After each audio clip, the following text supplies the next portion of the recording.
എടാ USS ഒരു important question പിടിച്ചോ. എന്താണ് question? The metal present the alloy use the fuse wear. Fuse wear use ചെയ്യുന്ന ലോഹ സങ്കരം ഏതൊക്കെയെന്നാണ് ചോദിച്ചത്. സോ ഓപ്ഷൻസ് അവിടെ കൊടുത്തിട്ടുണ്ട്. നമ്മൾക്ക് ഉത്തരം അറിയാം, ലെഡ് ആൻഡ് ടിൻ ആണ്. ഫ്യൂസ് വെയർ യൂസ് ചെയ്യുന്ന ആർക്കെടാ? ലെഡും ടിന്നുമാണ്. ഒന്നിലധികം ലോഹങ്ങൾ കൂടി ചേർന്ന് നമ്മൾ എന്ത് പറയാ? അലോയ്സ് അഥവാ ലോഹ സങ്കരം എന്ന് പറയാം കേട്ടോ. സോ നെക്സ്റ്റ് ക്വസ്റ്റ്യൻ നോക്കിക്കോ. Magnetism is the strongest at the, അഥവാ കാന്തികത്വം ഏറ്റവും കൂടുതൽ കാണപ്പെടുന്നത് അല്ലെങ്കിൽ അനുഭവപ്പെടുന്നത് എവിടെ ചോദിച്ചാൽ പോൾസ് ഓഫ് ദ മാഗ്നറ്റ് ആണ്, അഥവാ രണ്ട് മാഗ്നറ്റിന്റെ കാന്തങ്ങളുടെ രണ്ട് ധ്രുവങ്ങളിലാണ് എന്നുള്ള കാര്യം ഓർമ്മയിൽ വെച്ചോളാം. നെക്സ്റ്റ് ക്വസ്റ്റ്യൻ നോക്കിക്കോ. Cell that can be charged and used many time are called. പല തവണ ചാർജ് ചെയ്ത് ഉപയോഗിക്കാവുന്ന സെല്ലുകൾക്ക് പറയുന്ന പേരെന്താ ചോദിച്ചാൽ primary cells or secondary cells. ഉത്തരം സെക്കൻഡറി സെൽസ് ആണ്.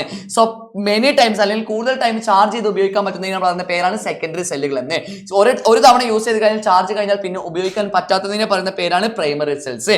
അങ്ങനെയാണെങ്കിൽ examples of secondary cells, secondary സെല്ലുകൾക്ക് ഉദാഹരണം ചോദിച്ചു കഴിഞ്ഞാൽ ലെഡ് ആസിഡ് ബാറ്ററി എന്ന് പറഞ്ഞാൽ ഒരു സെക്കൻഡറി സെൽസിന് ഉദാഹരണമാണ്. അങ്ങനെയാണെങ്കിൽ ഡ്രൈ സെല്ലിന് എന്തിന് ഉദാഹരണമാണ്? പ്രൈമറി സെല്ലിന് എക്സാമ്പിൾ ആണെന്നുള്ള എന്ത് ചെയ്യുക? പഠിച്ചു വെച്ചോളാം.